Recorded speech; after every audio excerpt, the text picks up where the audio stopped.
my eyes have seen the King. I must tell all the world, worship Him. In all the nations, in all the world, where He sends me, yes, I will go. I will go where You lead me. I will go where You lead me. Who will go for us? I will go. I will go where You lead me. I will go where You lead me. Here am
kanlungan mo, bukas ang puso niya para sa'yo.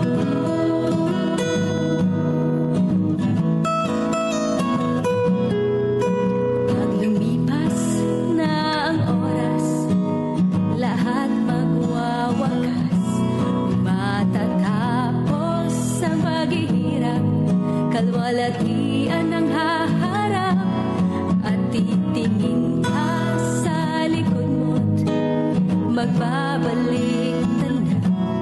Makikita mong malinaw at ang lahat mapupukaw. At kung ako sa'yo, ako ay lalapit doon sa gumawa ng lupa at langit. Si Jesucristo ang kanlungan mo, bukas ang puso niya para sa'yo. Isang pagkakataon ang lumapit sa Panginoong Jesus. Walang hanggang kaligayahan sa iyo'y pararamdam. At kung ako sa'yo, ako ay lalapit doon sa gumawa ng lupa at langit. Si Jesucristo ang kanlungan mo, bukas ang puso niya para sa'yo. Bukas ang puso niya para sa'yo.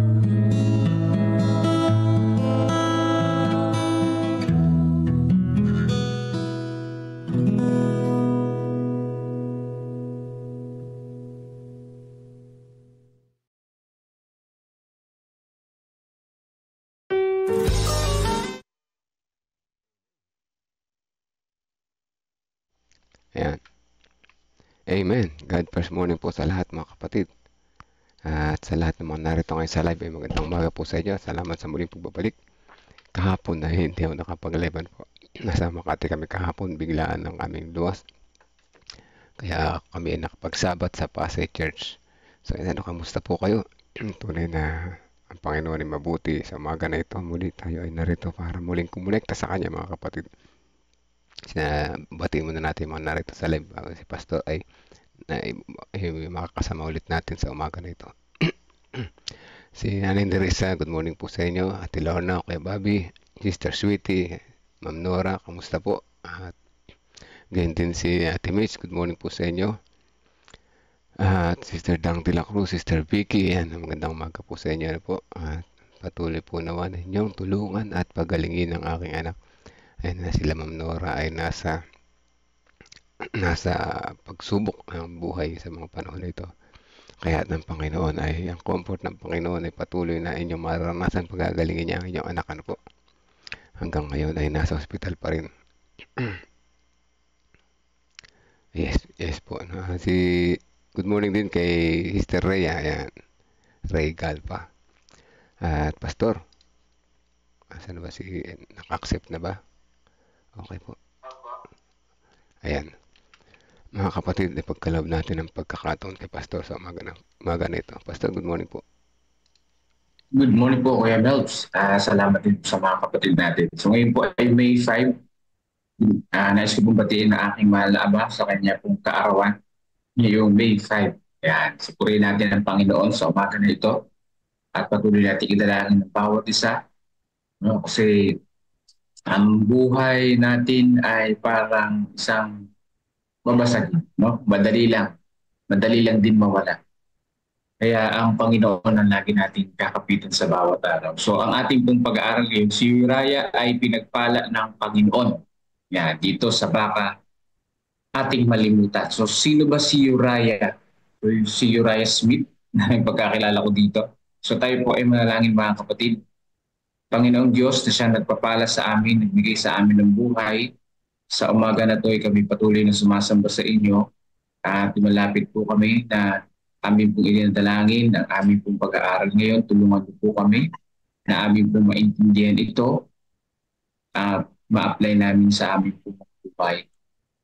Salamat po sa pag-ibig po sa amin. Salamat po sa patuloy na pagbibigay sa amin ng kalakasan. Ito po ang aming dalangin sa banal na pangalan ni Jesus na aming tagapagligtas. Amen. So sabi po dito, ang tumanggap ng 5 talento ay lumapit at nagdala ng 5 pang talento na nagsasabi, Panginoon, binigyan mo ako ng 5 talento. Heto, ako'y nakinabang ng 5 pang talento. Sinabi sa kanya ng Panginoon niya, magaling, mabuti tapat ka sa kaunting bagay, pamamahalain kita sa marami. Pumasok at Panginoon. O yan po mga kapatid ko, no?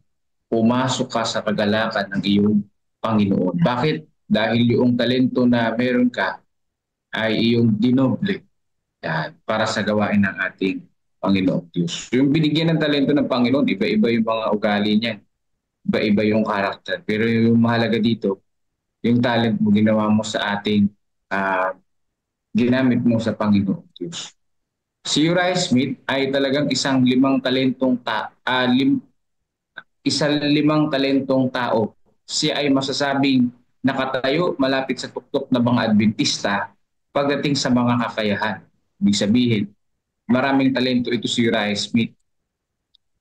At pagkatapos ng kanyang pagkahikayat noong bandang katapusan ng 1852, itinalaga niya ang kanyang sarili sa Adventistang layunin sa loob ng natitirang bahagi ng kanyang buhay. Subalit, hindi iyon ang nangahulugan na wala siyang naging mga profesional na alok na tumukso sa kanyang magtrabaho sa mga lugar kung saan ang mga pinansyal na pakinabang ay mas malaki kaysa anumang inaasahan niyang kitain sa kanyang trabaho para sa iglesia. So ito po si Uriah Smith, dahil sa kanyang talento, pwede pa siyang kumita ng mas malaki kaysa doon sa ibinibigay ng church sa kanya sa panahon na yon. So marami rin siguro nakaka-relate sa atin ng ganyan. Marami ang mga nasa church ngayon, naglilingkod sa Panginoong Diyos, na yun lang yung kita nila. Pero kung sa secular sila magtatrabaho, mas malaki yung kita nila dahil sa kanilang talento, sa kanilang katalinuhan. So, ang isa sa mga gayong pagkakataon ay dumating isang buwan pagkatapos ng kanyang konbersyon. Ang isipan ni Uriah gayon pa man ay matatag ng nakatuon sa ibang lupain. Sa lungsod na may mga kinasasaligan, ang nagplano at nagtayo ay ang Diyos. So yun po ang isipan ni Uriah Smith. No? Pagamat kaunti yung kanyang kinikita kumpara sa kikitain niya sa ibang lugar. Hindi niya yun inaalala, kundi ang inaalala niya yung pong Panginoong Diyos na kanyang pinaglilingkuran. No? Kesa na kanyang makukuha. Sa unang bahagi ng taong 1853, ang mapangaraping kabataan ay nasway 3,500 na linya na pinamagatang The Warning Voice of Time and Prophecy. So, binay ating signal. Ibig sabihin, yung tula ay 3,500. Ako din ay nagawa rin ng tula, pero hindi ganito karami, 3,500 na linya. Grabe. So, ito po ay Warning, the Voice of Time and Prophecy. Labis na humanga si James kung kaya inilathala niya ang isang bahagi nito linggo-linggo sa loob ng 5 buwan sa Review and Herald. So, ibig sabihin, ay talagang pinarte-parte niya. Napakahaba naman pala kasi. Pero nakaka-inspire yung kanyang tula na yon. Pagsapit po ng Mayo 1853, si Uriah Smith ay naglilingkod na bilang isang kawani ng paglathala ng Review. Isang karerang ipagpapatuloy niya hanggang sa kanyang kamatayan makalipas ang 50 taon. Yan. Makalipas ang 50 years ay maglilingkod at maglilingkod pa rin siya sa paglilimbag sa Review and Herald. Maraming mga tao ang makapakinig. Maraming mga tao ang makabasa ng salita ng ating Panginoong Diyos. Ang mga kalagayan sa pagtatrabaho ay sinauna sa pinakamahusay. Ang lahat ng manggagawa ng Review and Herald ay nakatira sa isang bahay sa Rochester, New York, na inupahan ni James sa halagang $1,075 bawat taon. Yun po yung kanilang upa. Every year, nung upahan sila sa New York, no, may isa silang bahay. Parang kultur, no? O, bukod sa ang bahay ni White ay nalalamnan lamang ng kakaunti at mga hiniram at medyo sira-sirang mga muebles, doon din nakapaloob ang buong panlimbagan. So, ibig sabihin, talagang yung bahay na tinitiran ay masikip. Gaganong pa man yung sakripisyo sa gawain ng Panginoon ay naroon sa kanila. Matindi. Walang mga sweldo. Ang tanging pangakong mayroon sila ay hindi sila magugutom. Yun ang pinakamaganda doon. Basta hindi lang kami magutom, gagawa kami dyan. O parang yung sa bayanihan ba? Basta hindi lang kami magutom, magtatrabaho kami riyan. Basta maitayo ang church. Ay medyo nalapit na sa kalagayang iyon. Sa pagkatalo sila ay nabuhay sa beans at lugaw.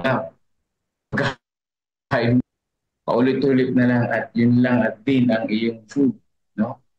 Beans at lugaw. Pero ganoon pa man, nabuhay sila mga kapatid at patuloy na naglingkod sa Panginoon. Ngunit si Uriah sa kanyang pagiging isang positibong kabataan ay binaliwala ang buong karanasan na pagkatapos na manirahan doon ng ilang linggo ay nagsabing bagaman hindi siya tutol na kumain ng beans sa loob ng 365 na araw na sunod-sunod. Ngunit kung gagawin na itong regular na pagkain, dapat na siyang magprotesta. So hindi siya tutol, no? Pero dapat magprotesta na puro lang beans ng 365 days. Gayun ba man, kahit na kung minsan ay nagugutom ang lahat, pati na ang binata na may isang paa, ay handang magsakripisyo para sa gawaing minamahal nila. So, tama ba yung nabasa natin? So, ngayon ko lang nalaman na meron lamang siyang isang paa. Ibig sabihin talaga siya. Meron siyang kapansanan. Isa lang yung paa niya, pero patuloy pa rin siya naglilingkod sa Panginoon. Panginoon, ito yung panalangin natin ngayong umaga. Nagpapasalamat kami sa iyo ngayon sa mga talentong ibinigay mo sa bawat isa sa amin. Tulungan mo kaming gamitin ang mga ito para sa iyo habang binubuksan mo ang daan kahit na ito ay maaring magdulot sa amin ng kawalan ng mga bagay sa lupa. Kahit na magdulot ng kawalan sa mga bagay sa lupa, salamat Panginoon. Yung mga talentong binigay mo sa amin ay talaga namang makatutulong sa gawain. Kaya kung tayo ay mga lingkod ng Panginoon, saan man tayo naroroon, gaano man kadami, kalaki o kakaunti yung ating tinatanggap, ang mahalaga ay napaglilingkuran natin ng Panginoon. Huwag lang tayong magugutom, ang sabi dito. Kung dumating man ang Panginoon ng ikalawa, faithful servant, no? Yung pong talento na ipinagkaloob sa atin ay pinadami natin at ginamit sa gawain. Kaya sabi ito, magaling, mabuti, at tapat na alipin. Naging tapat ka sa kaunting bagay, pamamahalain kita sa maraming bagay. Pumasok ka sa kagalakan ng iyong Panginoon. Yan ang pinaka-the best at mas tamis na marinig sa isang Diyos na siya nagmamahal sa atin. Ganun pa man, mga kapatid, ihayag ang kaligtasan, ang pag-ibig ng Panginoong Diyos sa tao at si Jesus bilang tagapagligtas ng kanilang buhay. So salamat sa inyong pakinig mga kapatid. Happy Sunday po sa inyo pong lahat at patuloy tayong pagpalain ng ating tagapagligtas. Amen. Salamat po, Pastor. Yan si Uriah Smith. Ginamit ang talento. 5 talented Ano ba 'to, lalaki ba 'to si Uriah? Uriah babae? Parang hindi ko masyadong na si Uriah malamang lalaki, no? O, Lalaki. limang talentong, five talented man, yan. Ginamit niya yung kanyang talento. Kaya tayo pag may talento, gamitin natin. Minsan, paano ba natin malalaman yung talento natin, ano? Baka hindi lang natin alam. So, napakaganda yung nasa Mateo 25 na yun. Magaling at tapat na alipin. Yan. Pag yung narinig yan, napakasarap pakinggan, ano? Paano naman kung paano maririnig yan kung tayo walang ginagawa ni ayaw natin tumanggap ng part sa church? Sa pambiya, paano natin maririnig yung napakagandang linya na yan, ano po? So, mag-isip-isip tayo mga kapatid, ano? Baka mamaya naghihintay tayo marinig natin yan, pero ni simple parts sa church, hindi natin magawa. Ni pag-attend ng maaga sa church, hindi natin magawa. Mag-isip-isip tayo mga kapatid, baka naman tayo ay uh, sumobra sa paghihintay, puro paghihintay na lamang, ano po. So yan, isang lesson, isang panawagan sa atin sa umaga na ito dahil tayo ay nakakalimot. Isang napakagandang halimbawa si Uriah Smith na kahit na, tsaka si Will Miller, biruin mo, wala na nga silang gamit, wala silang kahit ano, maliit lang yung kanilang, hindi sila mayaman, let's say, no? Nangupahan silang bahay para doon kila Uriah Smith. Nandun pa yung Palimbagan. Palimbagan, printing press ito, no? Printing press, nandun yung kanilang printing machine. Ayan, nandun lahat yung kanilang printing materials. Nandun yung kanilang mga na-print. Maliit na bahay, nagkasya na lamang sila doon. Ano po? $175 per year. Napakamura pa noon, ano? Ang renta ng bahay. Grabe, bahay, ano? Samantala ngayon, 4,500, isang kwarto, isang bed lang. Doon sa AUP. Sa AUP yun, ano? Hindi sa ibang lugar.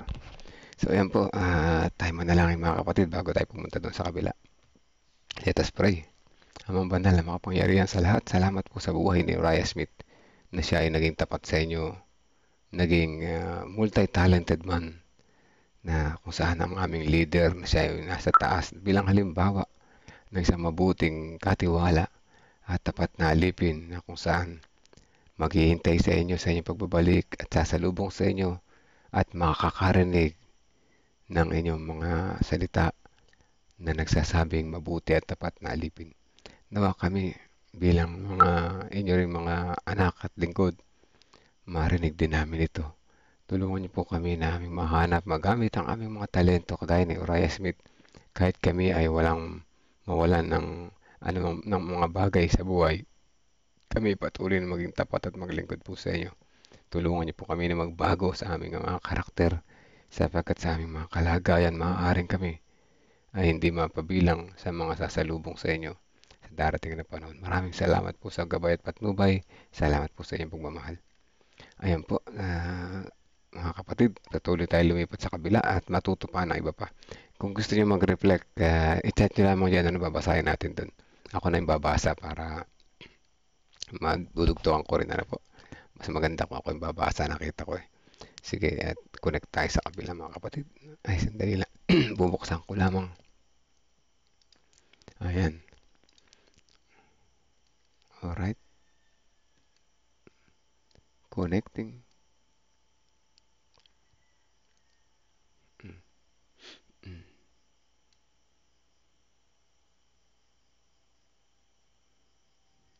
Po, as a mother, kakayod ka, no, kakayod ka para sa anak mo at trabaho sa bahay. No? Sa trabaho pa lang sa bahay talagang medyo ano na, medyo mabigat na po. No? At kailangan po talaga ng atensyon, atensyon ang mga byuda po at saka mga ulila na mga anak. Okay? So, gusto ko pong basahin po muna yung shinare po ni Pastor Jerry na reflection dito po sa chat box po natin. Okay? So, sinabi po dito, discerning in giving, discernment in giving. So, the principle, habang dapat tayong mahabagin, tinatawagan din tayong magbigay ng may karunungan, hindi upang hikayatin ang katamaran, labis na pag-uugali o luho. Ayan, no? So, hindi rin nag-encourage po ito, no, na tayo po ay magiging tamad, no? So makikita po natin dito, discernment dapat po talaga ay maging maalam din po tayo sa pagbibigay. Okay? Number 2, no, pag-alala sa mga balo at ulila. Ang mga balo at ulila ay may natatanging karapatan sa ating magmalasakit, pangangalaga at suporta, no? So sinabi nga po dito, mayroon silang natatanging karapatan, no? Ito nga po yung nagbibigay po lagi ng kumbaga attention, no, sa ating Panginoon, itong mga widows, no, at saka mga orphans, yung mga nakakulong, no, yung mga may kapansanan. So yun po lagi po ang binibigyan ng atensyon ng ating Panginoon, no. Marami po sa Bible na talagang itong mga taong ito ay kumbaga sila po yung first priority na dapat tulungan. Kahit sa ating Panginoon, yun po ang kaya pong laging sinasabi, no? Visit, no? Bigyan ng tulong ang mga ulila. So ginagamit ng Diyos ang tao upang sagutin ang panalangin. Tinutugon ng Diyos ang panalangin ng mga nangangailangan sa pamamagitan ng malasakit at kagandahang loob ng tao, hindi sa mga mahimalang pagpapakain. Okay, no? So hindi kailangan actually ng milagro. No? Hindi po kailangan ng milagro para matulungan itong mga nangangailangan. Bakit po? Tayong mga tao lang kaya na po natin itong gawin, no? Hindi na kailangan ng himala para matulungan po sila. Okay, number 4 po dito, pagkakakilanlan kay Kristo sa pamamagitan ng paglilingkod. Kapag tayo ay naglilingkod sa mga naghihirap, itinuturing ito ni Kristo na paglilingkod sa Kanya. Diba? Kaya naman po yung sinasabi ni Jesus Christ, kung ano yung ginawa mo sa kapwa mo, ay ginagawa mo rin sa Kanya. No?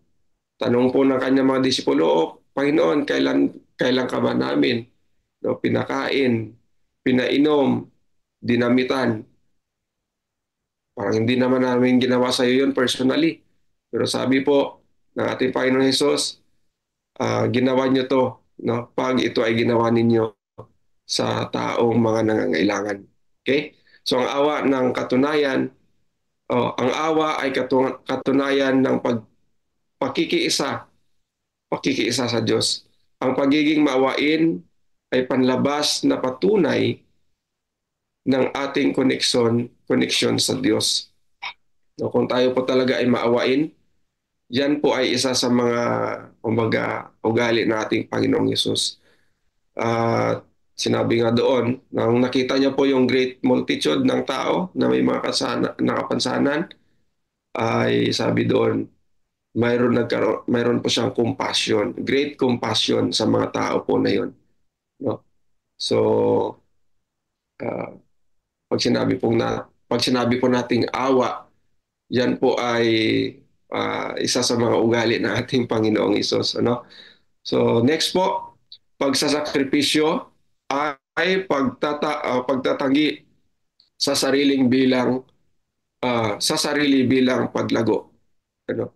Self-sacrifice. Ang ating spiritual na paglago ay paghuhubog ng karakter, ay pinapalalim sa pamamagitan ng sakripisyo, pagtanggi sa sarili at paglilingkod sa iba. Ito po yung medyo mabigat po. Alam ko po makaka-relate po kayo dito. Dahil nga po, pag sinabi po nating self-sacrifice, kailangan mo yung bagay na yun pero kailangan din ng iba. Yun po yung self-sacrifice. Kailangan mo ng pera pero may nangangailangan din, ibinigay mo pa rin. No? Kailangan mo isang bagay pero inuna mo yung iba. Yun po yung self-sacrifice. No? Talagang tinanggihan mo ang iyong sarili para magkaroon yung iba. Yan. Number 7 po dito, ang pangangasiwa ay nagdadala ng walang hanggang gantimpala. Yan, no? Sinabi po dito, ang tapat na pangangasiwa sa lupa ay may gantimpala na walang hanggang kagalakan. So management, so pangangasiwa. So kung tayo po ay may mga resources, tayo po ay kumbaga na manage po natin ito ng maayos, ay of course, no, ang Panginoon po mayroon po siyang gantimpala po sa atin, no, in return para po sa kumbaga maganda nating uh, pagmamanage sa lahat po ng kanyang resources na ipinagkaloob po sa atin. Ayan. So mayroon pong ano ito? Reflection din po ito, no? Sabi po ni Imelda Diego, happy God first morning everyone. Happy Sunday to all. Amen, Pastor Jerry. Ang Panginoon ang siyang maging sentro ng ating buhay na italaga ang ating sarili sa Panginoon, na gamitin natin ito sa gawain ng Panginoon, na maglingkod na may kasiyahan at kagalakan sa ating puso. Sa ating mga kapwa, sa kabila ng karanasan at karamdaman, sila ay nanatili sa Panginoon, magtiwala, manghawakan, manalangin, manampalataya sa araw-araw na buhay. Tayo po ay magiging masunurin at mabuting tapat na katiwala sa lahat ng oras.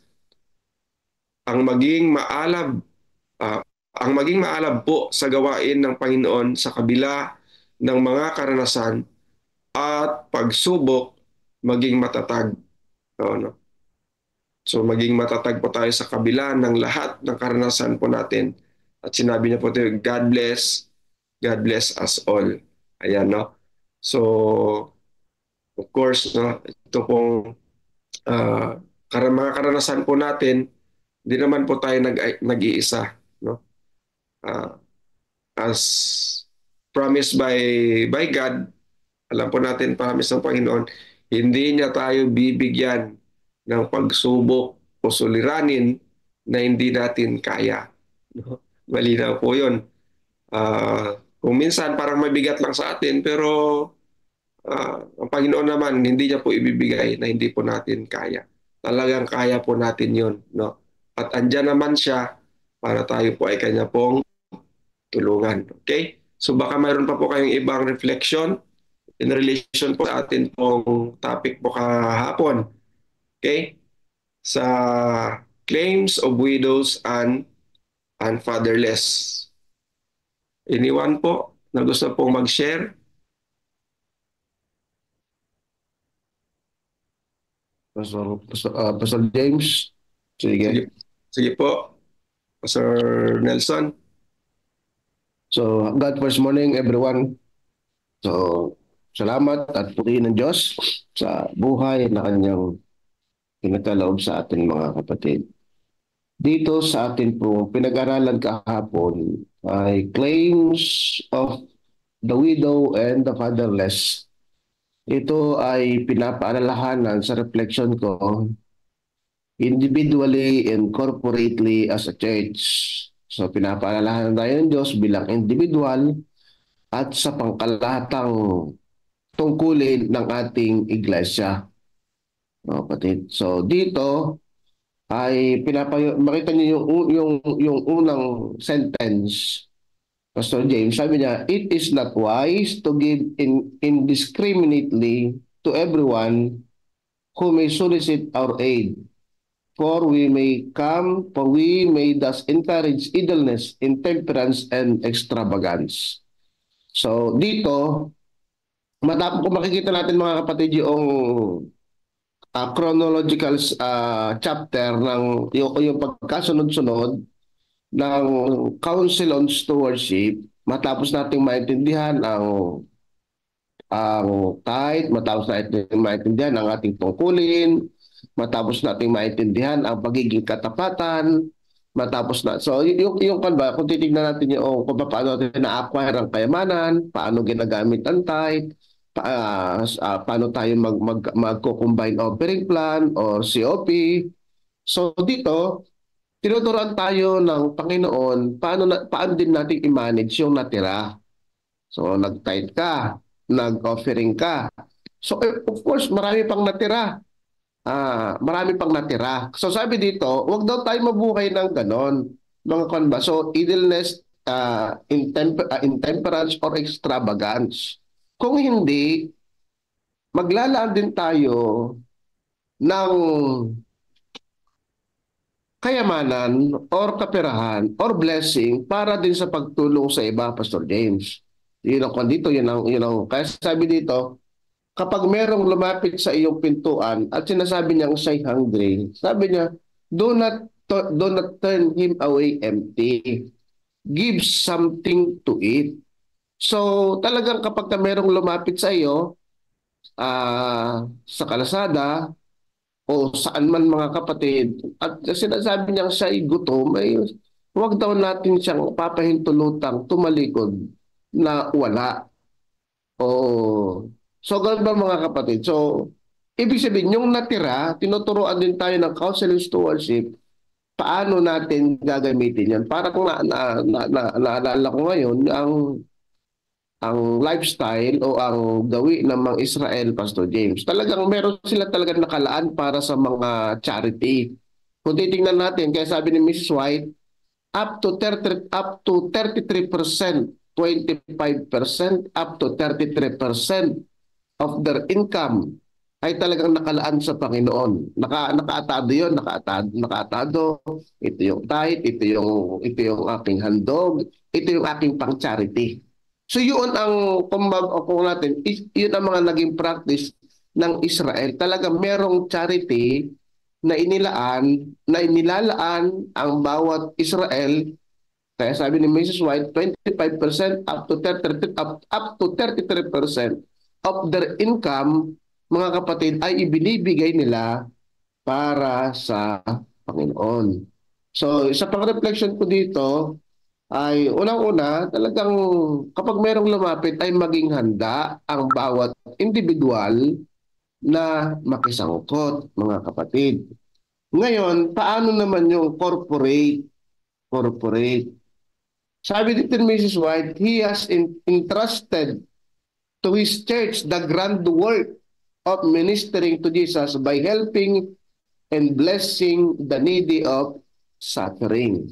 So dito ay talagang ipinagkatiwala din ng Diyos sa kanyang iglesia ang isang malawak na gawain.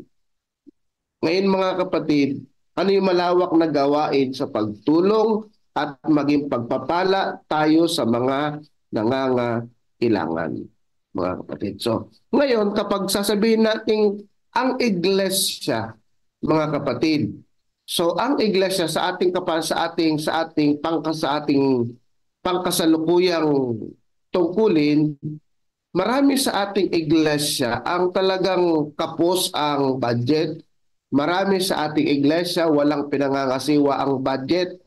Tama lang na pambayad ng kuryente, tama lang na pang tustos sa ganito. Yung ating iglesia wala siyang magamit na pantulong sa ating kapwa. Gusto natin tumulong, napipigilan natin ang ating sarili. Bakit? Walang pondo, walang magagamit ang iglesia. Pero sinasabi po ni Mrs. White, mga kapatid, kung ang kanyang bayan ay maging tapat lamang sa pagbibigay ng mga handog at pagbabalik ng ikapo, ay aapaw ang kayamanan sa kanyang iglesia. So the point, Pastor James, so individual, meron tayong tungkulin. Individual yon. Paano naman ang ating iglesia? Mga kapatid, nabubuhay tayo sa huling kapanahonan. Na sa huling kapanahonan ay maraming mga pangyayari na hindi natin inaasahan. Mga viruses, wars, ano pa, mga kapatid. mga tragedies, sunog, ang dami niyan, ang dami mga kapatid. Ang dami talaga niyan, mga namamatayan, pamilya, men. So ang dami niyan. Ngayon, saan papasok ang iglesia? Ito ay isang malaking gawain na pinagkaloob ng Diyos sa kanyang iglesia na ang iglesia ay maging pagpapala. Ang tanong, paano maging pagpapala ang iglesia? Kung ang kanyang kabangyaman ay empty, Pastor James, empty. So the point is, mga kapatid, the faithfulness, yung katapatan, nakasalalay sa atin. Kaya sabi dito ni Mrs. White, gusto mong makita ang miracle? Hindi na maglalaglag ang Diyos, hindi na maglalaglag ang Diyos ng mana mula sa langit. And how does the Lord provide for these bereaved ones? He does not work a miracle in sending manna from heaven. He does not send ravens to bring them the food, but he works a miracle upon human hearts. He expels selfishness from the soul. So makita niyo yun? So hindi na maglalaglag ang Diyos ng mana, wala nang ibon na magbibigay ng pagkain. Pero kaya ng Diyos padalhin ang maraming ibon. Pero mga kapatid, dapat sinasabi ni Mrs. White dito ay He works miracle upon human hearts. So individual meron tayong gawain. Saan? Sa pagtulong sa mga widow at mga fatherless. Pero tatandaan din natin mga kapatid, incorporately, because we are living in the last days, ay pinagtiwalaan ng Diyos na kanyang iglesia ay maging isang pagpapala sa komunidad, mga kapatid. Ngunit karamihan sa ating iglesia ay empty because of the unfaithfulness of the members. But kapag kasabi dito, kapag ang Diyos ay gumawa ng miracle upon human hearts, He expels selfishness from the soul, mga kapatid. He unseals the fountain of benevolence. He tests the love of His professed followers by committing their tender mercies, the afflicted and bereaved ones, and the poor ones. So, mga kapatid, ito po ay talaga, meron pa nga binanggit si Miss White dito, He has entrusted to His church a grand work. So, yun mga kapatid. So, kaya ang pandito ay maging tapat po tayo sa Panginoon. Unang-una sa individual na tungkulin, meron tungkulin ang ating iglesia, hindi lamang yung natapos mo na, nagbigay ka na ng ikapo, yung offering, mga kapatid, yung offering. So pagkatapos, pag naibigay natin ng offering, may magagamit na ang iglesia sa gawain at sa pagtulong sa kapwa, mga kapatid. So ACS, kaya hirap ang ACS, kaya hindi napapagana dahil walang kabangyaman. May Dorcas. So, ang nangyayari sa ating Pastor James ay patak-patak ba? Patak-patak. Pero yung miracle, mga kapatid, the Lord used miracle. Paano yon? Human hearts. Matanggal sa atin yung selfishness, mga kapatid, na binabanggit dito. So, yun po mga kapatid, yun po ang akin pong reflection dito. So, go back to you, Pastor James. Maraming salamat, Pastor. Maganda po yung pinoint out po no, ni Mrs. White na ang milagro ngayon hindi na po kumbaga sa nature. Diba? Dati, nagpakain siya ng 5,000, pakain siya ng 4,000, maraming mga milagro na ano. Pero ngayon, dapat ang magmilagro sa puso ng tao. Bakit? Kasi, Pastor, di ba, may mga resources na kasi tayo eh. Binigay na ng Panginoon yung resources para tayo na po tumugon doon sa mga nangangailangan. Kaya nga po, Pastor, tama po yun, no? Sir Nelson, na hindi po natin na-manage ng maayos yung resources na ibinigay ng Panginoon. At alam niyo po, no, na yung sinabi po dito na huwag nating hayaan na umalis yung nagugutom na hindi natin napakain. Bakit po? Hindi na po ito option, no, Pastor Nelson? Hindi na po siya option. Tutulungan mo siya. Hindi, talagang dapat mo siyang tulungan. Kailangan mo talaga maglaan ng... Kasi marami yan eh. Kasabi nyo nga po, ang mga natural calamity pa lang marami na, at yung church natin ay hindi gaanong handa doon para matugunan ang pangangailangan. Although mayroon tayong ADRA, pero most of the time sa ating local churches, totoo po yung observation po ninyo, Pastor Nelson, na talagang hirap po yung ating mga iglesia. Pero kung atin lang pong matupad at faithfully na magawa po yung combined offering plan, ay hindi po magkukulang ang atin pong Aapaw. yes po, hindi po magkukulang ang ating church. At of course, dapat yun ay mamanage din po siya ng maayos. So mayroon pong mga senior po dito sa atin pong Punta siya to, Pastor Jerry. Pastor Jerry. Punta sa kumay kanina. Sige po.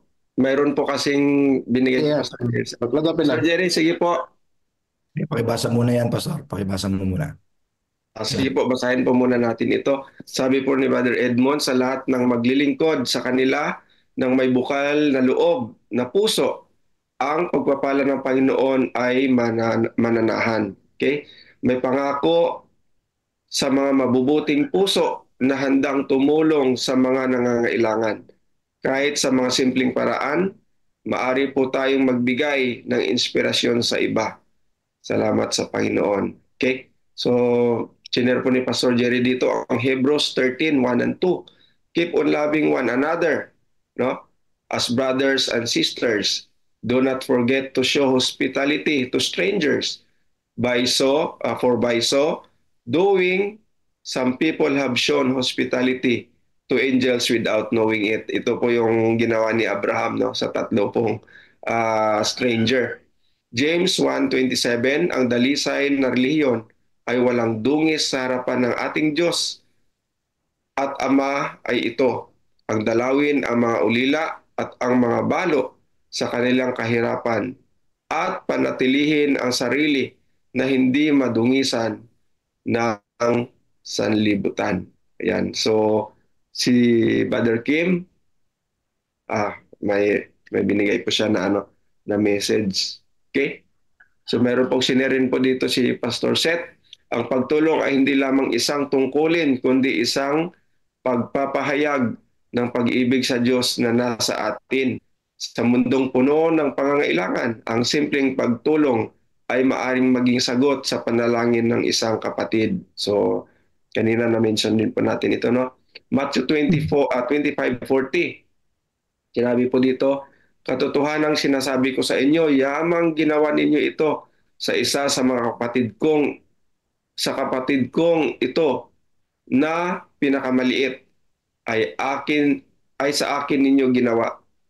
Ang pagtulong sa mahirap, sa mga nawalan, sa mga nagugutom, sa mga walang damit o tirahan ay hindi nawawala sa paningin ng Diyos. Hindi kailangan ng malaking kayamanan para makatulong. Kailangan lang ng puso, handang magmahal at magsakripisyo. Galatia 6:9. Meron pa po siyang text na binigay, Pastor Seth. Huwag tayong manghina sa paggawa ng mabuti, sapagkat sa takdang panahon ay mag-ani tayo kung hindi tayo magsasawa. Kaya kapatid, ipagpatuloy mo ang pagtulong kahit walang kapalit, kahit hindi ka napasalamatan.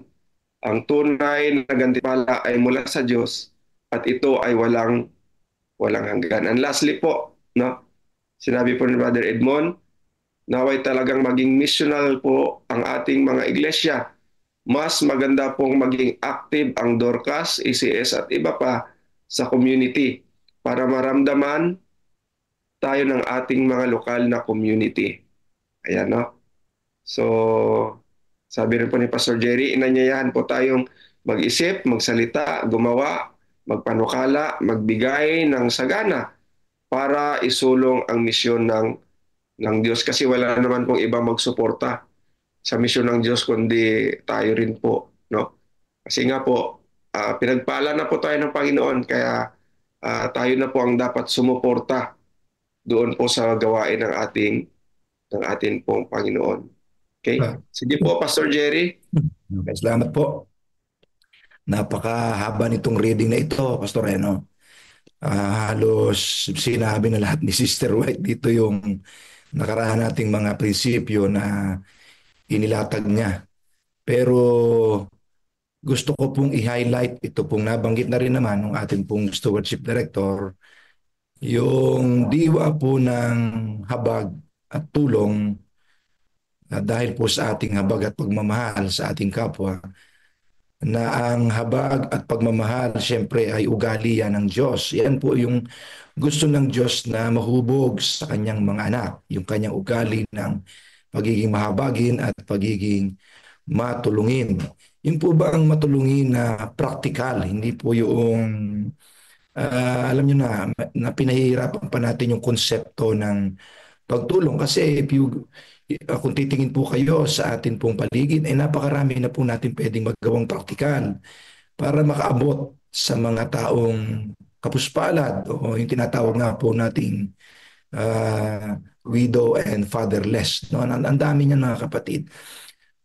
Nais ko pong mag-survey, magpuso ho kayo kung sang-ayon po kayo sa aking sasabihin. Gamitin po ninyo yung inyong mga screen. Sino po sa atin dito ang nakakaramdam ng awa at habag pag kayo po ay nakakakita ng mga ganitong uri ng kalagayan ng buhay ng ating kapwa? Yung kapos, yung widow, fatherless, yung po bang mga naulila, sino po sa atin ang nahahabag at natutulak po tayo na gumawa ng something na parang yan, salamat po.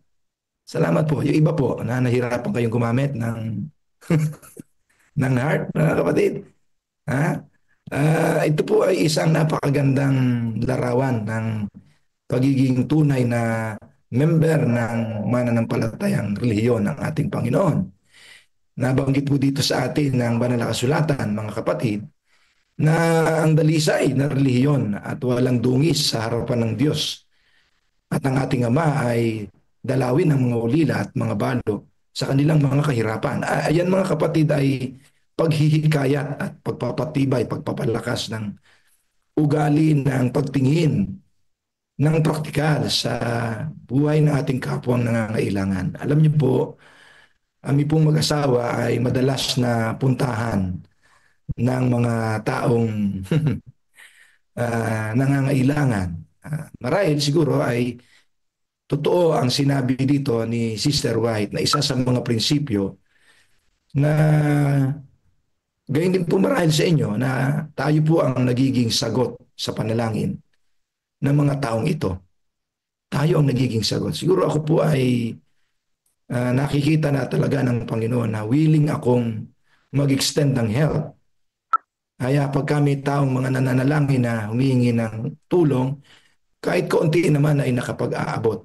At kahit pa paano, harinawa ay nakakaibis ng pagdurusa at hirap ng ating kapwa.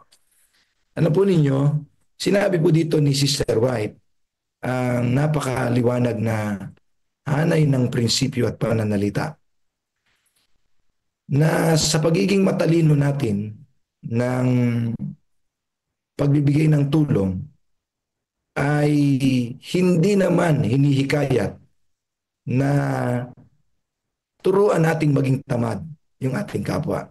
Ito po yung sinasabi niya. At lumalabas na parang mas maluho sila kaysa sa atin.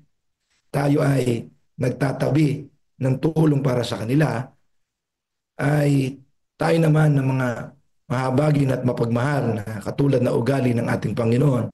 Pag tumulong tayo ay, alam niyo na, sa halip na sila ay magsipag at turuan natin silang gumawa ng mga kapakipakinabang na gawain, ay para silang si Juan, hayahay ang buhay.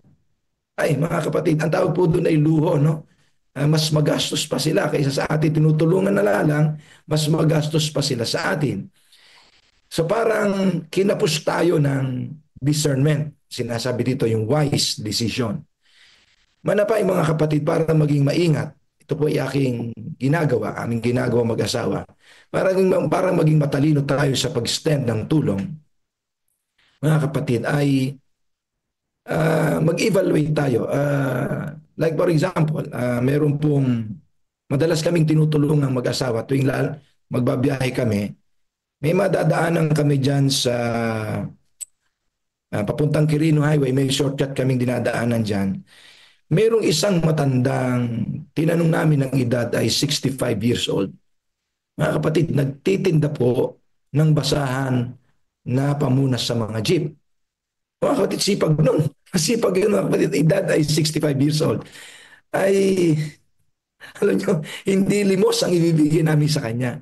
Ibibigay namin sa kanya ay talagang katuwaan at pagpasalamat na buhay pa siya.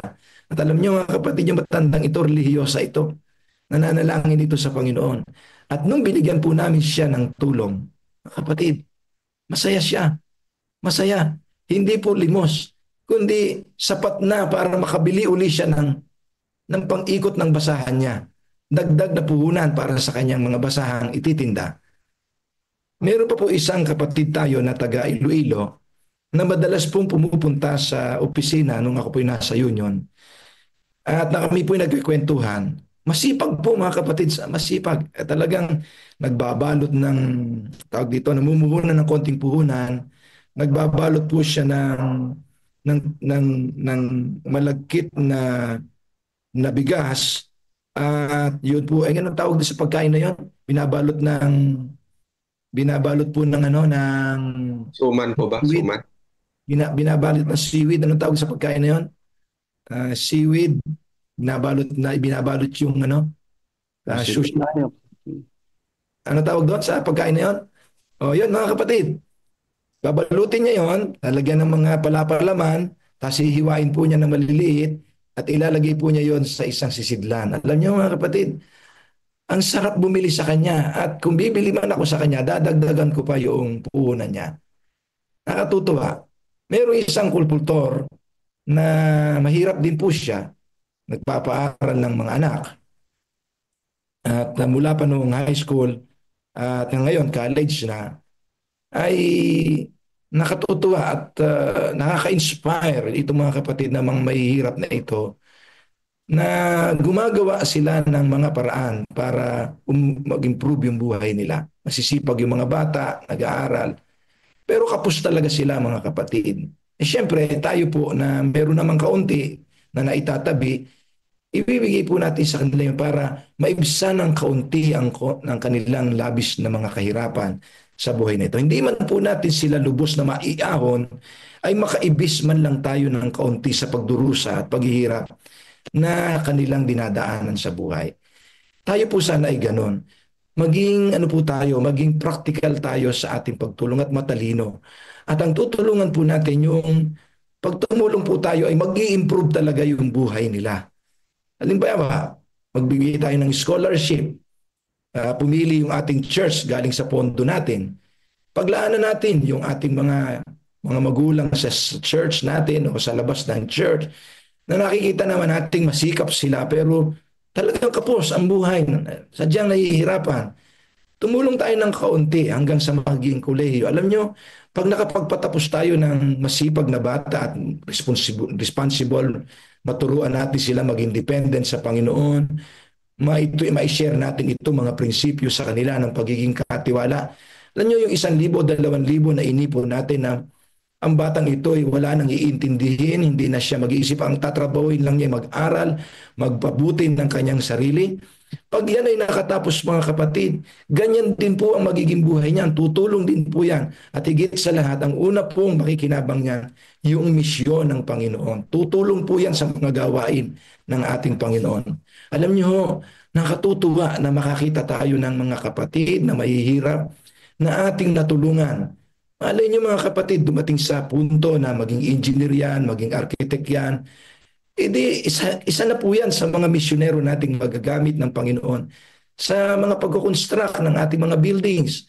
Mamumuhunan lang po tayo mga kapatid ng mahaba-habang panahon. Mag-share tayo, magpapasanan tayo mga kapatid. Magbabayanihan tayo para mag-improve ang buhay ng mga kapatid na medyo nagdurusa ng kaunti sa panahong ito. At kapag sila'y napag-aral natin, yung mga kabataang iyan, ay sila tutugon sa tawag ng Diyos para sila ay gamitin din sa gawain ng Panginoon. Mga praktikal, mga kapatid, na mga pagtulong na pwede nating gawin. At marami pa po, alam ko marami pa po kayong naiisip sa ating pong sa umagang ito para sa ating topic na ito. Pagpalain tayo ng Panginoon. Yan, thank you po Pastor Jerry, no, sa inyo pong shinare po sa atin. So gusto po ko pong basahin pa po yung mga nag-share po dito po sa atin pong chat box. Sabi po ni Daniel Yagas, kung ang bawat kapatid ay magtapat sa 10% offering, magkaroon ng sapat na pondo ang church at mission, walang mawala sa atin dahil ang Panginoon ang may-ari. Bagkos katulad ng binuksan o pagbukas ng dungawan sa langit sa uulan ng pagpapala. Ayan, no? So, yung faithfulness talaga natin ang inihiling ng ating Panginoon po sa atin. Yan. So gusto ko pa rin pong basahin itong sinare po ni Pastor Seth, Matthew 5:16.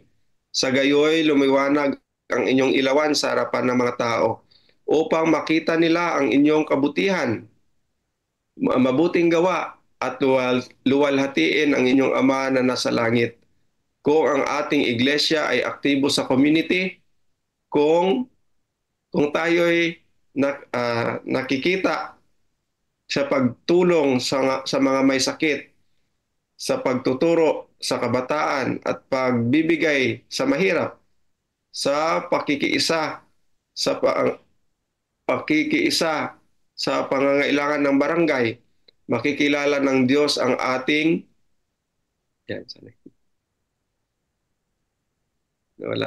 makikilala ng Diyos ang ating paglilingkuran na ating pinaglilingkuran.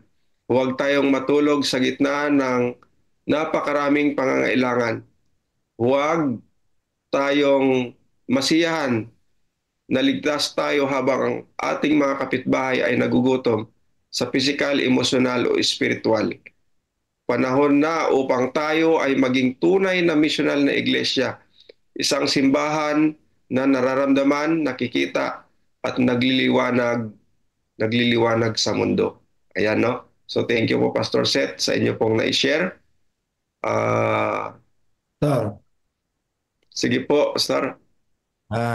Kung kayo po ay narito sa ating pong platform, mas maganda po na inyo pong express yan, mga kapatid. Alam nyo, Yes po.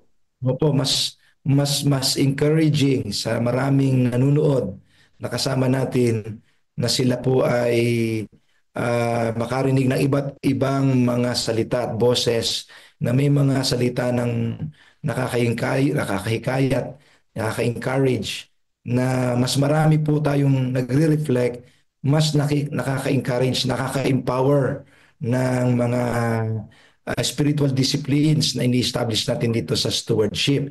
Kaya encourage po namin kayo, hindi naman po kayo required kaagad na magbukas ng inyong mga camera, pero eventually sana po ay makita rin po namin kayo kung kayo po ay mag-share ng inyong mga thoughts, spiritual insights na isineshare sa inyo ng Holy Spirit, mga kapatid.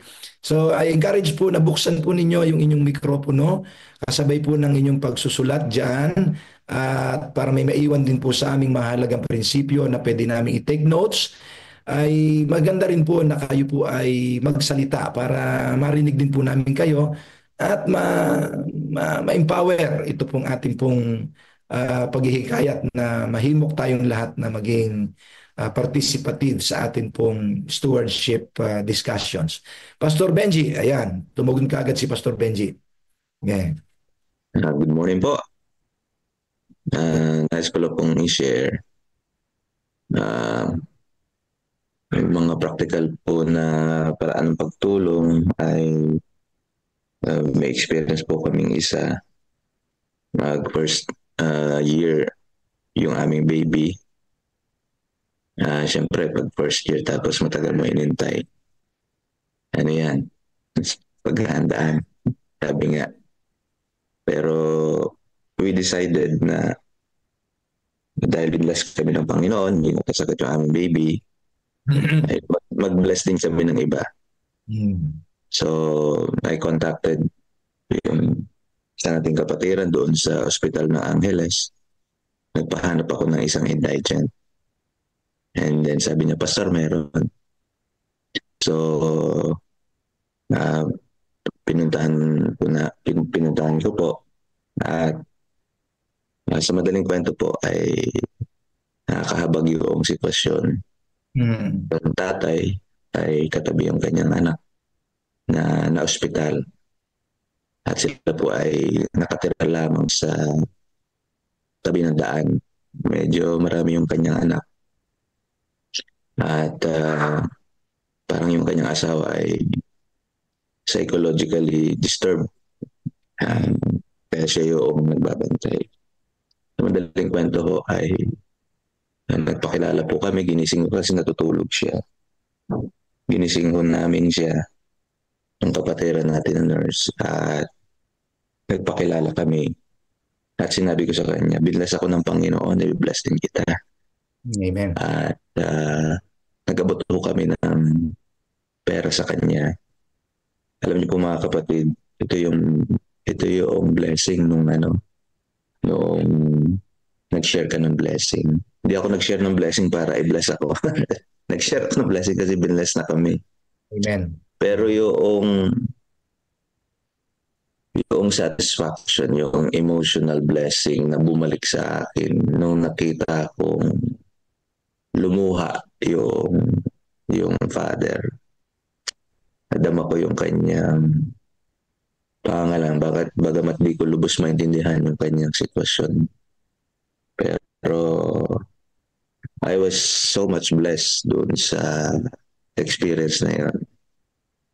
Na there's so much na in store sa atin kung atin lamang talagang papairalin yung pagtulong. No? Hindi naman tayo perfect sa pagtulong, pero kung ating i-experience ito, malaking bagay sa ating buhay, mabago yung ating mga pananaw. So, yun po yung gusto kong mai-share lamang, na there are many people kahit na hindi na natin sila hintayin lumapit sa atin, but we can be intentional sa ating giving.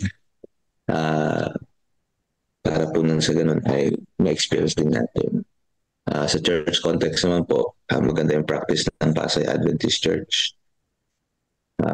Meron malaki yung pondo nila sa welfare. And nagtataka ako bakit meron silang welfare committee. Yung welfare committee na yun, every 2 o'clock in the afternoon, sila yung nagsasala ng nakapila ng mga nangihingi. I wonder why. Meron pala talagang mga abusive din ng mga nangihingi. So what they did, ini-scrutinize nila yung mga papel na dala nila, mga medical daw, tapos yung mga IDs, marami silang natutuklasan ng mga nangi-scam lang. But they invited me, sabi ng grupo, Pastor, sama ka sa amin. And then we went to a public hospital, dun sa mga ward. Pastor, ito yung ginagawa namin. So, tinatanong namin isa-isa, pinagpe-pray namin, tapos kung ano yung gamot nila, binibili ng church. So those are ways na sabi ko, maganda pala. Very intentional sila na hindi nila inihintay na may pumipila bagkus sila yung mismo naghahanap ng pwede nilang matulungan. So napakarami po na magandang bagay. God bless po sa bawat isa. Amen. Amen po. So time check po tayo, Pastor Jerry. Ay 5:21 na po tayo. So babasahin ko lang po yung huling po dito sa atin pong chat box. Sabi po ni Cleope Religiosa, I agree that God has planted seed of kindness to his people. I was made soft-hearted and compassionate, and I always consider myself so unlucky. Now I am grateful. God has made me so. It has become my strength in connecting with others. Ayan, no? So isang rin po ni Sir Brother Kim, ang ating churches ay may kakayanan na mag-sponsor nawa ng mga kabataan papunta dito sa CLAA para makararas ang mga kabataan ng Adventist education. So isang kaparaanan din po, no? Pag hindi makapag-aral, di pwedeng tulungan na makapag-aral.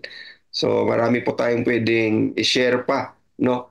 Na tulong, hindi lang po, actually hindi lang pera, no? Na pwede nating itulong, kundi kung ano ang pangangailangan na tugunan natin ay natulungan na po natin yung isang tao po na yon.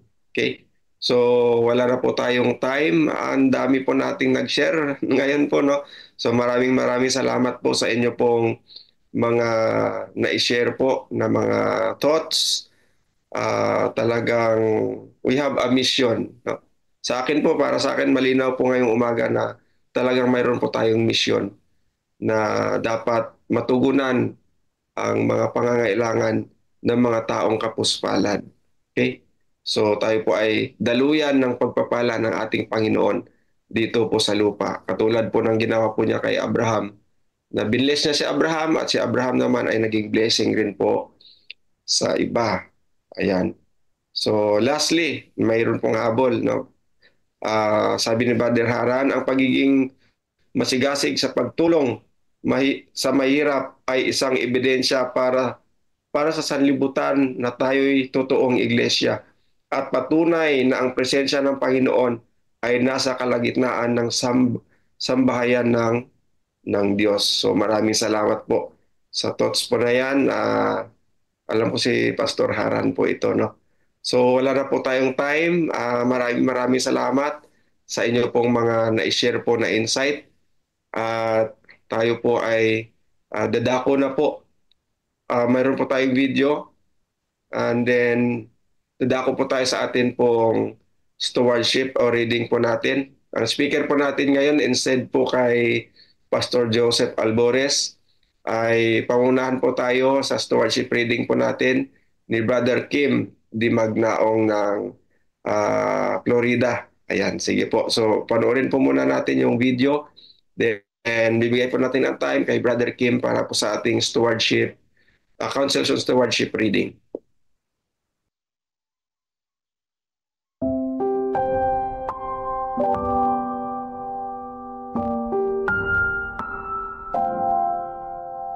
Inampon bilang mga ulila, January 27. Juan Kapitulo 14 versikulo 18. Hindi ko kayo iiwang mag-isa, ako'y paririto sa inyo. Hating gabi noon, kalalapag lang ng Lufthansa Flight 758 sa Chennai, India. Bumaba ako ng eroplano, feeling ko ay mag-isa lang ako. Sa unang pagkakataon sa aking buhay, naramdaman ko ang pagiging isang ulila. Ang lahat ng kakilala ko ay nasa kabilang panig ng mundo. Nakatayo ako sa napakahabang pila sa immigration. Pinagmamasdan ko ang ibang mga tao na katulad ko. Nasa ilang sandali pa ay tutungo sa isang 5-star hotel o didiretso sa business meeting. Nag-aalala ako na di kaya maaaring nagkamali ako ng pagpili. Matapos matatakan ang aking passport ay bumaba na ako sa escalator para kuhanin ang aking bagahe. Habang papalabas ako ng air-conditioned na airport ay unti-unti kong nararamdaman ang nakasasakal na init. Ilang sandali pa ay sumakay ako ng tren at buong magdamag na babiyahe patungo sa aking magiging kunyaring tahanan sa loob ng 8 buwan. Isang bahay ampunan, na walang duda na ito ang pinakaakmang lugar para sa aking buhay na walang pamilya. Maraming mga tao ang nagkomento na malaki daw ang ipinagbago ko sa taong iyon. Nakaramdam ako ng bahagyang kabiguan dahil hindi ito ang karanasang nagpapabago ng buhay na aking inaasahan. Inakala ko na makapagkukwento ako ng magaganda at masasayang kaganapan sa aking buhay kapag uwi ko ng aming tahanan. Tinanong ko ang Diyos bakit hindi ko naramdaman ang kapansin-pansing pagkakaiba sa aking buhay. At ang kanyang kasagutan ay, pumunta ka ba rito upang baguhin ang iyong buhay o baguhin ang buhay ng ibang tao? Bigla akong naliwanagan sa aking sarili. Aking napagtanto na tinitingnan ko pala ang buong karanasang ito mula sa isang makasariling pananaw. Para matapos na ang aking pagiging makasarili, itinapon ko ang aking listahan ng mga personal goals sa basurahan at nagsimulang tumuon sa mga bata. Natutunan ko sa paglalakbay na iyon bilang isang misyonero na walang sino man sa atin ang ulila dahil kinukupkup tayong lahat ng Diyos. Panawagan. Ang pagkakakilanlan ng voluntaryong ito ay hindi ibinunyag upang protektahan ang kanyang ministeryo. Siya ay kasangkot sa Adventist Volunteer Service na tumutulong magproseso ng mga misyonero ng simbahan sa buong mundo. Ang mga voluntaryong may edad 18 hanggang 80 ay maaaring maglingkod bilang mga pastor, guro, medical professional, computer technician, manggagawa sa orphanage, at higit pa. Ang iyong mga regular na handog ay tumutulong sa pagsuporta sa ministeryo ng mahigit 400 missionary na pamilya sa buong mundo.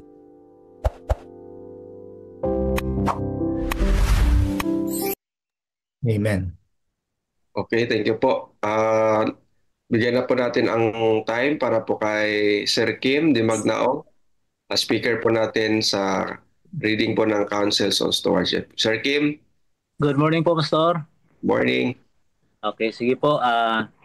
Ngayon po ang atin pong babasahin ay may pamagat na hindi dapat tangkilikin sa katamaran. Ayan. So, sabi po dito, ang ugali ng pagtangkilik sa mga lalaki at babae na mga tamad sa pamamagitan ng mga personal na kaloob at ng salapi ng iglesia ay kumukonsinti sa maling ugali. So hindi pala natin atin pong tignan na ating tutulungan ay hindi po tulak sa pagiging tamad ng mga lalaki at babae ng ating kapwa. Dapat itong iwasan. Ang bawat lalaki at babae at bata ay dapat naturuan sa kapaki-pakinabang na paggawa. Mas atin pong talagang ititrain sa mga, lalo na sa mga magulang at sa mga nagpaplano na maging magulang ay ito po ang napakahalaga, yung pagtuturo sa mga kabataan natin, sa mga anak natin, sa mga kapaki-pakinabang na paggawa. Dapat matuto ang lahat ng anumang gawain. Po, sa tahanan ay pinakasimple lang po yung paghuhugas ng plato sa mga bata at pagtupi ng kanilang mga damit at mga tinulugan pagising sa umaga, yung kanilang mga kumot. Napakasimpleng gawain na dapat matutunan. Ano po? Maaring, sabi dito ni Mrs. White, ay maaring paggawa ng tolda. Kasi sa panahon nila ito na sinulat na March 13, 1900. Kaya ang nabanggit dito ay maaring sa paggawa ng tolda o sa panahon natin ngayon, ano po ang katumbas nito. O ano pa man, anumang gawain. Ngunit ang bawat isa ay dapat na masanay sa paggamit ng kanilang kakayahan. Ngayon po mga kapatid ay summer o wala pong pasok. Marahil po ang ating mga anak, ang mga kabataan ay hahawak lamang ng cellphone ngayong panahong ito. Kaya tayo pong mga magulang, responsable po tayo sa pagtutok sa kanila na meron po sila dapat ginagawa na may kapakipakinabang ngayong summer na ito. And po, ayon sa kanilang kakayanan. Siyempre kung mga bata pa, hindi naman natin patrabahuin ang hindi nila kaya. At ang Diyos ay handang palaguin ang kakayanan ng sinumang sasanayin ang sarili sa ugali ng kasipagan. Kapag nasanay po ang mga bata sa kasipagan, mula nung maliliit sila hanggang sa paglaki na po ito, mga minamahal na mga kapatid. Ayan. Tayo ay dapat huwag maging tamad sa pagsisikap, maging maalab sa espiritu na naglilingkod sa Panginoon. Pagpalain ng Diyos ang lahat na mag-iingat ng kanilang impluensya sa ganitong paraan. Review and Herald, March 13, 1900. So yun po ang maikling babasahin ngayon, Pastor James. At nawa yung mga atin pong isi-share na reflection nito ay madadagdagan po itong usapin tungkol sa bagay nito na napakahalaga po sapagkat ang katamaran po ay hindi po nais ng Panginoon na magiging gawain ng kanyang pong mga anak na babae at lalaki. Ito, salamat po at good morning. Thank you po, Sir Kim. Thank you po. Thank you po, Brother Kim. Encourage natin, Pastor, ang mga kapatid na bukas po muli ay maganda po tayo ng mga magagandang mga insights, ng mga manalangin po tayo sa Panginoon na bigyan tayo ng mga spiritual insights, lalo na yung mga experience na. Share naman po ninyo sa amin yung experience po ninyo, how you practically apply the principles na ating pong napag-aaralan na araw. Nag-a-appeal po ako sa inyo lahat mga kapatid, please share your thoughts from the Lord.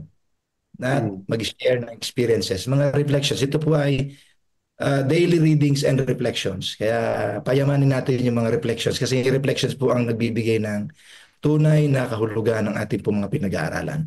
Salamat po sa mga testimonies mga kapatid. Okay, thank you po. So tayo po ay dako na po sa atin pong prayer. So meron po tayong dalawang part po ng prayer natin. So una po, karoon po tayo ng silent prayer for Harvest 2025 sa mga pangalan po na atin po. Amen mga kapatid. Ano po? Ayan. Magandang lesson kanina. Mag-reflect. Dapat ako naubusan na ng oras. Pinauna ko kasi yung mga pastors na mag-reflect. So naubusan tayo ng oras. Di bali. Tayo mag-reflect dito. Ayun ang kagandahan. Meron tayong sariling platform. Sige po. Ayan. Patungkol sa pagtulong sa may hirap, sa ulila, sa balo. Yan ang ating lesson kahapon tsaka ngayon. Ang punto ko sana ay sabing ganun, ang religion, ang tunay na tingnan natin dito yung sa kanina. Maganda to, dito ko na lang i-reflect sa atin. Ang tunay na relihiyon ay makikita sa habag, malasakit at paglilingkod sa mga balo at sa mga ulila. So, pag tayo tumutulong sa mga yan, sa mahihirap, sa mga ulila, tayo ay nasa tamang religion o tayo ay nasa tamang linya. Ngunit, may ngunit, po? Sabi dito ni Ellen White sa English, it is not wise to give indiscriminately, but if one comes to your door and say he is hungry, do not turn him away empty. So sa Tagalog ibig sabihin ito, magpakatalino tayo sa pagbibigay. Maging matalino tayo sa pagtulong, Pero wag matigas ang puso. Marami kasi na tinan mo, may makikita ka dyan, nanlilimos, pengi ng pera. Pero makikita mo, pag nakaipon ay bibili ng alak, bibili ng sigarilyo. So, paano natin tutulungan yung mga ganun? Bigyan mo na lang ng pagkain, pwede, Minsan, nakita ko naglalakad matanda. Nakatapak. Ang init-init ng kalsada, semento. Nakatapak. Naglalakad matanda na. Hindi ko alam kung may kulang sa pag-iisip or what. Naawa ako mga kapatid, yung sapatos kong suot na luma na pero maganda pa, Ibinigay ko. Ako na lang yung nagtapak. Problema, nagalit sa akin. Hindi ko kailangan yan. Gusto ko soft drinks. Sabing ganun. Pambihira, sabi ko. Wala akong dalang kapera-pera kahit isa pa uwi ako ng bahay. Wala kahit piso. Sabi ko, sandali lang po tatay, babalik ako. Hindi niya tinanggap yung sapatos, sinuot ko ulit pauwi ng bahay. Napag-isip-isip ko ay hindi kaya may problema sa pag-iisip yung matanda, So, inalok mo ng mas maganda. Ay, ayaw niya, Gusto niya soft drinks. Sabi ko, bibili ko ng soft drinks ito. Masama sa katawan yun. Hindi yung pagtulong sa kapwa. So, papunta siya sa may gawing gasolina, siguro naman ay pakakainin to ng mga karinderya doon. Kaya, hinayaan ko na lang kaysa ibili ko pa ng soft drinks. Malayo-layo pa yung uuwian ko. So, ganyan, pagtulong sa kapwa ay maganda at tunay na religion. Ngayon, meron pang isa. Meron ngayon ang lilimo sa iyo at binigyan mo kasi nga ayaw mo maging matigas ang puso. Hindi mo alam kung talaga ba kasi nagugutom or what, Nung pala, itong tinulungan mo ay nagiging hobby niya na o trabaho niya na yung panlilimos. So, ang tawag doon ay pagkonsinti. Hindi na rin maganda, po. Hindi na maganda. Kaya ngayon sa panahon ngayon, ano ba talaga, kuya? Sabi, tutulong ka ba o hindi? So, wag daw natin hayaang empty pocket yung mga humihingi ng tulong. Kaya lang, mga kapatid, tinutulungan mo naman sila maging tamad dahil mas pinipili na nilang manghingi kaysa sa magtrabaho. Meron pa nga nag-vlog naka-hotel pa. Naka-hotel pa nakatira dahil sa panlilimos. Tama ba yun, mga kapatid, di ba? So, siguro sa aking sariling opinion, mas maganda kung tutulong tayo sa mga organization tulad sa mga ampunan, mga ganyan, Kasi yung mga nasa lansangan, tinuturuan na sila nating maging tamad, Mayroon pang isa dito sa church namin sa Gapan, nagpunta dahil nagpakilalang Adventist, tagay malayong lugar, nanghihingi ng pamasahe. Tapos ang itsura ay nakakatakot, para siyang nananakot pa, So nagpunta yan kay Ate Reby dahil tinuro namin doon dahil wala rito yung aming mga elder. Hinahanap yung pastor. Tinuro namin doon dahil nandun yung pastor nila. So yan, binigyan nila at galit pa. Parang galit pa yung lalaki. Nasundan pa yan, Nasundan pa ilang Sabat lang. Sabado yun. Sabado ba yun? Or Sabado yun? Nasundan pa. So naisip ko, ano ba? Ito ba modus na or what? Biruin mo, magpapakilalang Adventist sa isang lugar na malayo na kung saan hindi natin kayang i-trace. Kung wala tayong kakilala doon sa lugar na yun. At tapos magbabanggit ng pangalan na kakilala natin. Tapos ganun ang pakay. Sa isip-isip ko kung talagang ito Adventist, unang-una ay dapat maayos yung kanyang pag-iisip. Minsan kasi nagdadalawang isip ka, ito ba nag-i-scam na or what? So yun sa ating pagtulong ay maganda yung pagtulong pero mag-ingat tayo, sabi ni Sister White, mag-ingat po tayo. Dito naman sa topic ngayon ay ang pagbibigay sa tamad ay hindi nakakabuti. Halos karugtong din, Hindi makakabuti yung pagbibigay natin sa tamad. Alam niyo yung tamad, yung araw-araw na nalilimos. Ayan, tamad yan, po. Bigyan mo ng trabaho yan, ayaw niyan, gusto niya manlimos lang. So hindi rin mabuti. So paano mo ngayon tutulungan ito?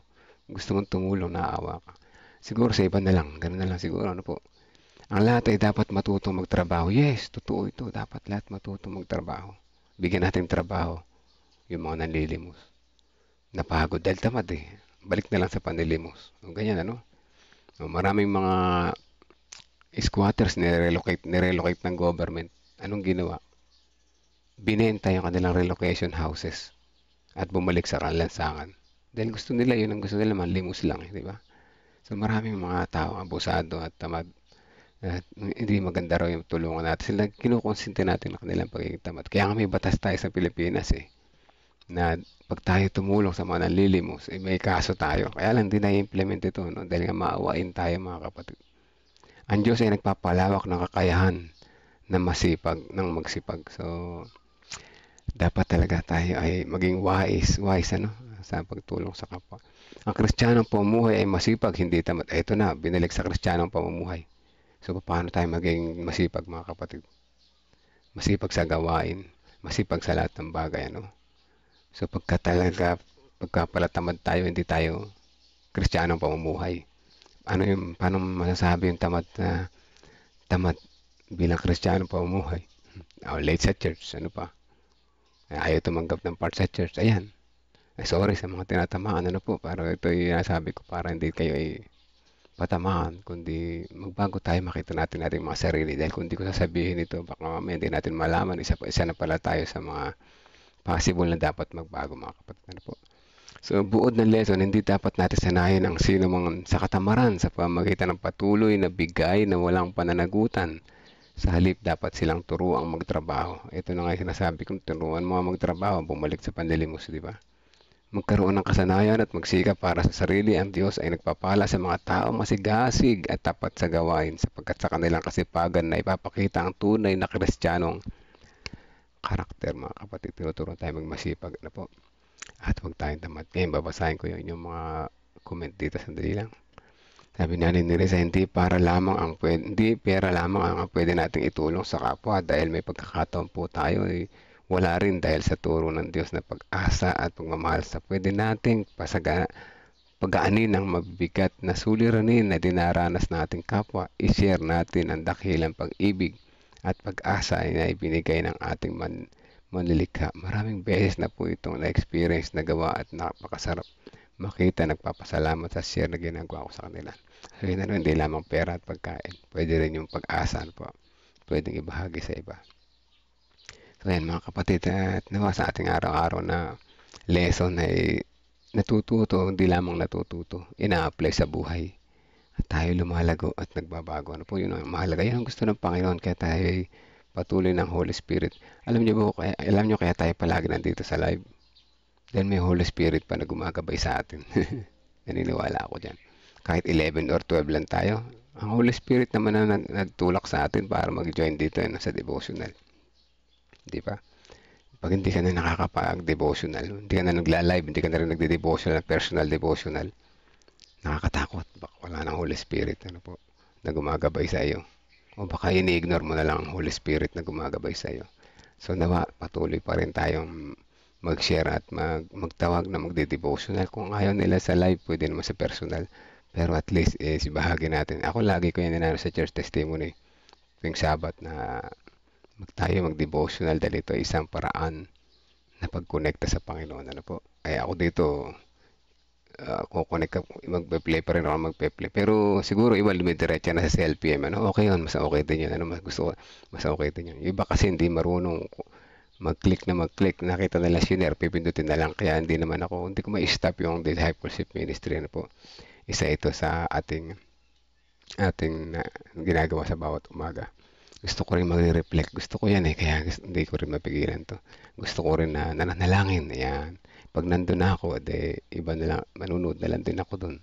Diba? So yan mga kapatid, tayo ay mananalangin yan. 30 seconds, silent prayer. At papatuloy ko. Let us pray mga kapatid.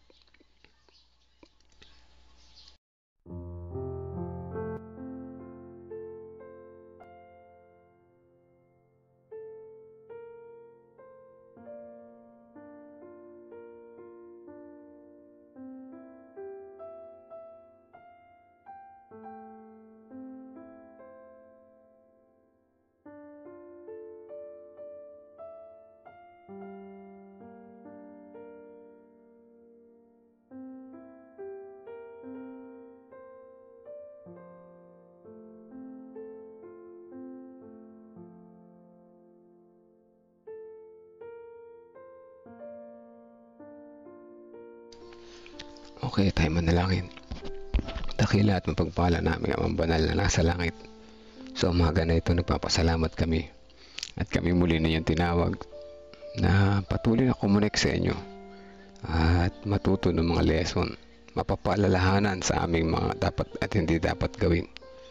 Sa umaga na ito ay nais naming ihingi ng kapatawaran ang aming pagiging tamad, ang aming pagiging walang ginagawa, at nawa sa aming araw-araw na paglago kami maging masipag matulungin sa kapwa, maibigin sa mga ulila at sa mga balo na may karunungan na nagmumula sa iyo.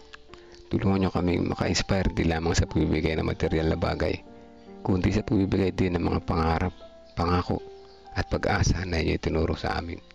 Maraming salamat po Ama, at sa bawat araw na lumilipas ang aming paglago, unti-unti ay nararanasan namin sa tulong po ninyo. At mayroon kaming mga kahilingan o dakilan Diyos. Kami mga narito ngayon, mga pangalan ng aming mga mahal sa buhay na nais namin ilapit. Nais namin na sila rin ay makaranas ng inyong presensya at pagmamahal. Gamitin niyo po kami bilang liwanag sa aming nasasakupan o dakilan Diyos. At dinggin ang kanila at aming mga panalangin. Ganyan din kasama namin na nanalangin ang sambahayan ni Ate Revy. Kasama na ang kanyang buong mahal sa buhay at ang kapatid sa Leonardo Church. Ganyan din ang mga gawain doon. At ganyan din ang sambahayan ni Ma'am Jamie Navales. Kasama na si Brother Panoy sa kanyang complete healing and recovery. Ang sambahayan ni Ate Milen, kasama na si Kuya Rick. Sambahayan nila Ate Janice, Brother Kevin, kanilang buong pamilya, si Daddy Pogi, ganyan din ang kanilang mga mahal sa buhay. Ang sambahayan ni Sister Charlene Lacanila, complete healing and recovery sa kanyang nararanasang karamdaman. Ganyan din ang sambahayan ni Pastor Nelvin Alabanza. Kasama na yung kanyang tatay, si Tatay Divino Alabanza, na nagdiriwang ng kanyang kaarawan ngayong araw na ito. Salamat sa mga panahon na nagdaan, mga pagsubok na kanilang naranasan at patuloy niyo sila ay binasamahan. At nawa sa araw na ito ang kaligayahan sa kanyang puso, ang kanyang maranasan sa pagdiwang ng kanyang bagong buhay, panibagong taon, pag-asa na maranasan sa inyo at ang pagmamahal na inyo binibigay sa kanya. Patuloy niyo po siyang samahan sa kanyang pagpapagaling, sa kanyang pang-araw-araw na pamumuhay, at patuloy ang inyong pag-ibig, ang kanyang maranasan kasama ng kanyang buong pamilya. Kaya hindi ng sambayan ni Risa Francisco kasama ang kanilang buong pamilya. Si Veronica, si Brother Rinaldo Eusebio, Sister Liwayway at Romnick Erilia, na ay patuloy niyang makilala kayo na aming personal at tagapagligtas. Ang sambayan ni Ate Laura, ni Kuya Bobby, ni Sister Sweetie Burgos Lopez, ang sambayan ni Ma'am Nora, kasama na yung kanyang anak na ngayon ay nasa ospital at nagpapagaling. O dakilang Diyos, ibigay mo po ang comfort sa kanila na ang inyong mga pangako ay patuloy na inyong tutuparin para sa aming lahat. Ang kanyang anak ay samahan niyo po sa kanyang pagpapagaling, complete healing and recovery, makapanambalik siya sa kanyang mga gawain at pagkakataon na i-correct niya ang kanyang mga pagkakamali sa buhay at magamit niya ang kanyang mga natitirang lakas sa pagtitiwala at pagtatapat po sa inyo, dakilang Diyos. Samahan ng pamilya ni Ma'am Nora sa araw-araw na sila ay araw-araw na maging positibo sa inyong mga pangako.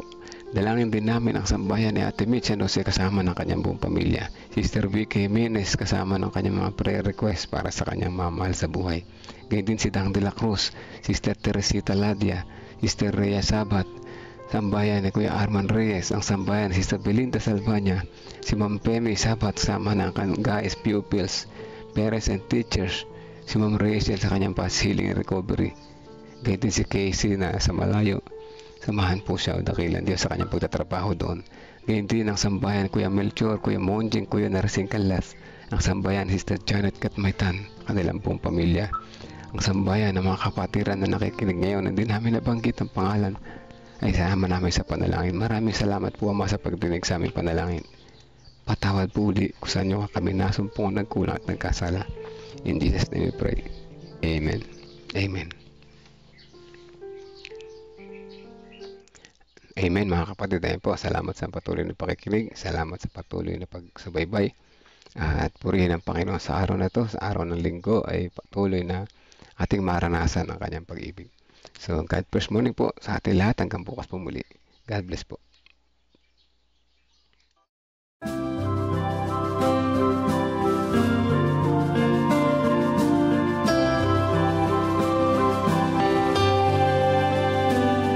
I hear the voice of Jesus calling.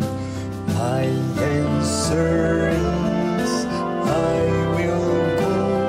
I see the need of people crying. My answer is, I will go. I go to share the message of love. I go to share the blessed hope. But if I get discouraged, I call to Jesus' help.